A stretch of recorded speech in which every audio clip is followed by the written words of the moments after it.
tyres and wheels are the one mod that you can do that takes 20 minutes and makes the biggest difference to how your vehicle looks and performs. We're down here today at Mag & Turbo in Porirua to replace my least favourite part of this car, these wheels and tyres. Pretty excited to get some new ones fitted up. This video is going to be divided up into about 3 parts. There's going to be new tyres and wheels on this. We're going to do a bit of a fitting guide for the latest N90 Hilux and how you can fit different wheels on them. They are a little bit different than the old ones. There's a bit more space on the front. And then just to wrap things up, as I get this question all the time, I'm going to do a bit of a review on the Kenda RTs that I've been running on the Fortuner for the last 45,000 Ks. I'll put chapters down below so you can jump between the different parts, but let's get into this.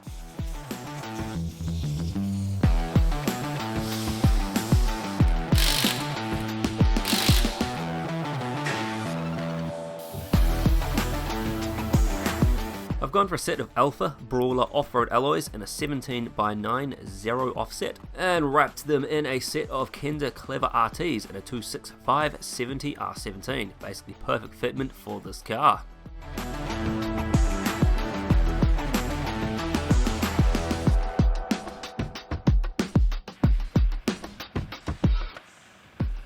When trying to land on the wheels for the Hilux, I jumped on the 360 Link website and used their new fitment guide to see what would work well. You basically go and chuck in the vehicle make, model, year, etc. and it will bring up a list of easily supported tyres and wheels, as well as give you the options to view the other sizes that they have in stock. You can also scroll down and see pictures of the different wheels and tyre combos on different vehicles, which kind of lets you visualize what it might look like. It's super handy and free for anybody to use, and just go have a click around. So I fitted up 2 different sets of wheels to the Hilux currently. I thought we'd have a quick look at how they fit in the new wheel wells. The N90 has got about that much more clearance between the front and back of the tyre and the bodywork, so there's a heap more room to play with when you're fitting bigger tyres. The Hilux is currently sitting at factory height too, so you can kind of get a good idea of how the bigger tyres and wider offset fits. On the front here, I've got a 17x9 positive 15 with a 265 70 R17 tyre on it, and they look all right, I'm not going to deny that, but they do sit quite far in. So this is obviously completely legal. There'll be no issues here with getting a warrant or anything in New Zealand, and it does look pretty cool, but it doesn't quite give it that wide stance that I was after. There will be less rubbing though, and especially once you head off road, you know, get flexed up, you're not going to have to cut anything in here. It looks like it should just fit, no worries. And here we are with the tyres and wheels that I'm actually going to be running. So these are a 17x9 0 offset, and for the new Hilux, they look mint. The tread is still under the flares, which is what I wanted, but it is basically flush. And these side blocks, I mean, I guess technically they are fractionally out, but as long as your tread blocks are covered, you are good. Looking down the side of the vehicle, it kind of gives it a real nice stance, and it pushes those wheels as far out as I can go without getting too complex. When we backed it out of the workshop then, the only bit that touched was these mud flaps here. I'm quite impressed by that. I assumed it would be a little bit more on the front, and I mean, maybe under braking downhill, off-road, I might have to do a bit more trimming just to get things fully clearanced. But the second you put a front bar on, easy.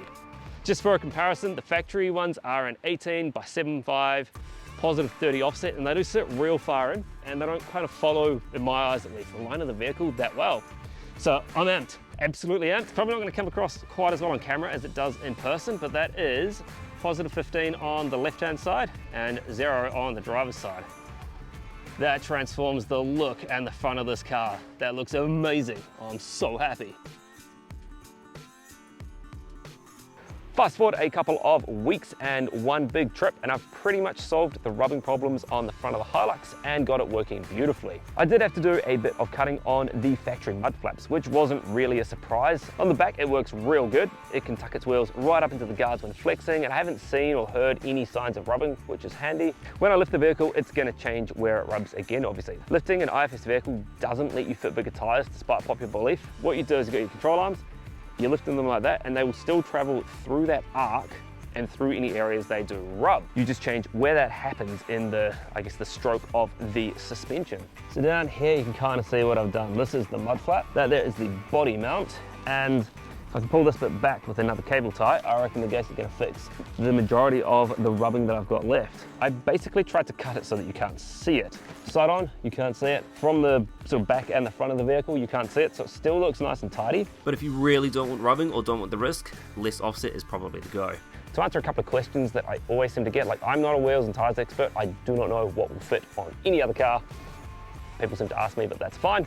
On this, obviously, I've got these tyres. I do not know what else will fit. Obviously, smaller ones will. In terms of bigger, you're gonna have to do more work. There's gonna be more cutting and more fiddling and more finessing just to get them in. That was kind of why I landed on this size. Like, it's easy to fit, it works well for what I need the car to do, and kind of offers a good compromise between fuel economy, capability, and looks. You know, you can't have all of them. If you're gonna run 35-inch tyres, your fuel economy is gonna be crap. Kind of is what it is. Why alloys and not steelies? Steelies are heavy. When you're already running heavy tyres and things, you end up with a lot of unsprung mass and more rotational mass. So you're gonna need more energy to get the vehicle up to speed and more braking to get the vehicle down from speed. They also just never quite balance as well. They're just never quite as smooth, I've found. I've had really good luck with off-road alloys in the past. I've been running them for the last 6 years, so it was kind of a no-brainer of chucking them on this. In terms of the narrowness on the front of this car that I originally talked about, this fixes it perfectly. It completely changes the vibe of it, and it's really hard to show it in a photo or in videos. Like, it comes across, but the difference in person is even more pronounced, and it looks like a completely different car. Yeah, I hated how tucked in those factory wheels were. Just by pushing them out just a little bit and putting some proper chunkier tread on them, it looks mint and is kind of real hard to beat.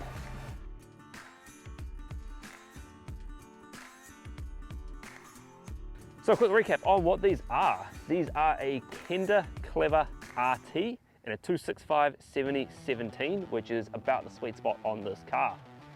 These are a RT, which is a rugged terrain tyre, so it's basically a mud terrain construction with a, let's say, a very aggressive all-terrain tread pattern. Is that probably the best way to put it? You know, there's some decent space in between all the lugs and things. For me, it is a really good compromise between off-road performance and on-road performance. So these have been rotated every 5,000 Ks or so. They really benefit from it. They get a little bit noisier as they sit on each axle for a while. But coming in, we can have a real good look at these tread blocks and stuff. Like, they're all wearing very, very well. So this is 40,000 Ks, just over. And I mean, these front ones are looking real good. Obviously, I keep the wheels aligned and stuff too, so there's no kind of inner wear, outer wear. They're wearing evenly. On the road, I tend to run them at about 38 PSI. Towing, have a little bit more in the back. And they've taken quite a bit of punishments. I've taken a few chunks out of the alloys on a few trips recently, and like none of the tire or anything has ended up too bad, which is kind of nice. And there's kind of a real good look at how much tread is left. 40,000 Ks, I would easily expect to get another 20, 30 out of these. Maybe more, depending on how they're going. The front ones are not quite as worn as the rears though, just after towing for a couple of thousand Ks over February. So this one is probably the roughest.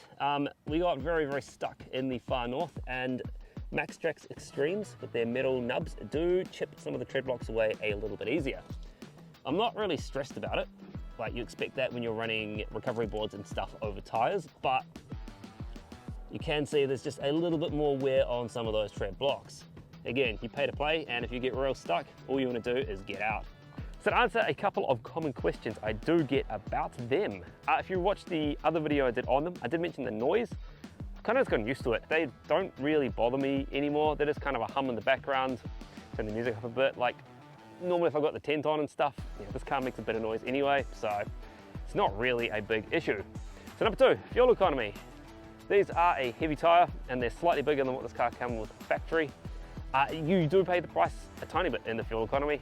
I bank on about 550 Ks to about 60, 65 litres of diesel on this thing with these tyres. Seems to be the sweet spot.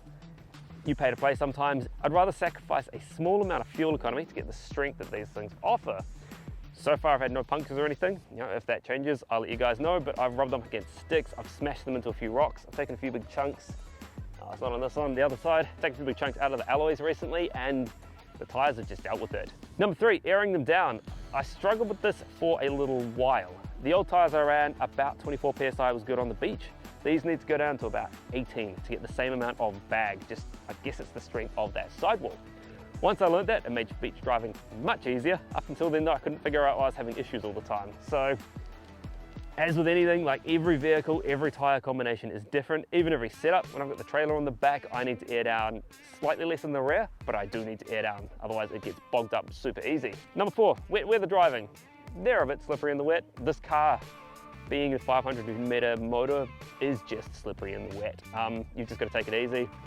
As long as you do, it's absolutely fine. I've had no major issues unless I'm being silly. Put your foot down half around a roundabout, it is going to let go, but most modern rear wheel drive four-wheel drives are going to do that. So I'm pretty stoked with how this has come out. It performs brilliantly, which is probably the most important thing, but it has also transformed the look of this car and kind of changed the complete front-on profile of it, which I am so happy about. It looks a lot more purposeful and it works well, and it does exactly what I need it to do with minimal fuss now that I've kind of cut away some of those mud flat bits and got it, working nicely.